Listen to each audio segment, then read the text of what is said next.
Hey guys, getting my self back into the swing of things after my mum passing away, and gradually starting to get back into the swing of getting stuff done.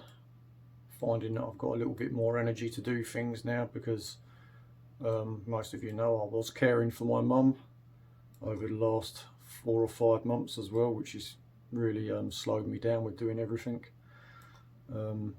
This is the Savage Beast chassis, and let's give you a quick run through. Obviously this is sized for the Nano biscuit, and that's a 21 700 battery.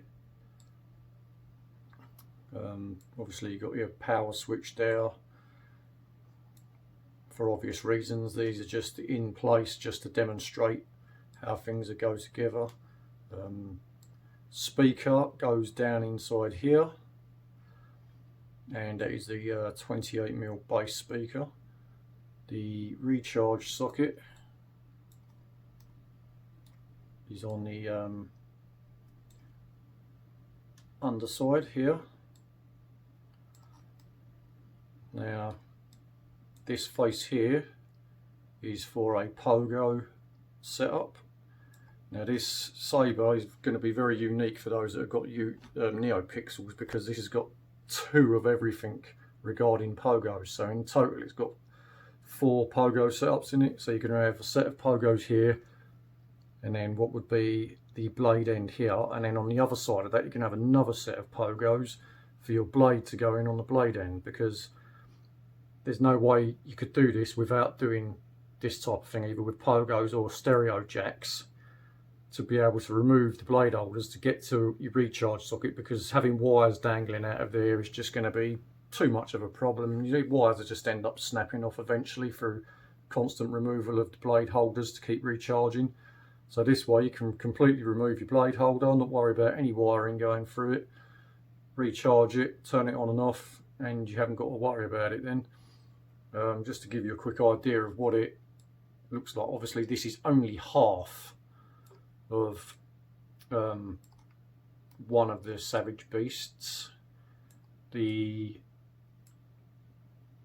activation buttons will sit in these slots here on it.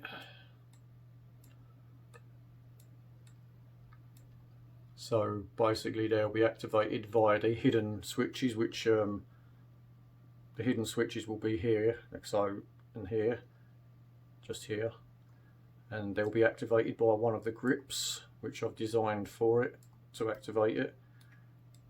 So basically it'll look like you're activating it without touching any buttons, like Savage Opress does in the cartoon. I'll just show you what it looks like when it's sorry about that, missed that bit probably. Basically from this edge here to this edge here, that is the full length of the handle, the inside of it. This here will hang out when you remove the blade holders, so there's no need sliding out the chassis, which for obvious reasons makes it a lot easier for you as the end user. That is the theory behind it. I've got a couple of other little bits to design, i.e. for the pogo holder to go in the blade holder, and the other side to match up to this that goes in blade holder on the inside of it. And yeah, and then I'll be getting a test print done from Shapeways to see how the prototype chassis works out and see if it's how I'm expecting it to work. What I've noticed with anything you do in Shapeways, there's always a little bit of give and take. Sometimes the parts come up slightly small, sometimes they come up too big, and then I've got a lot of sanding to do, and then I have to go back into the 3D files and adjust them to be appropriate for it. So yeah, if you're wondering what these 2 bars are in here, they're literally, that's a stopper to stop the switch going in too far. and this one here is to stop the power socket being pushed inside the Sabre. So, and obviously we've left room for the wires from the Pogo to come inside of it. But yeah, there's your update on the chassis anyway, guys. Done a bit more to it in the last couple of days.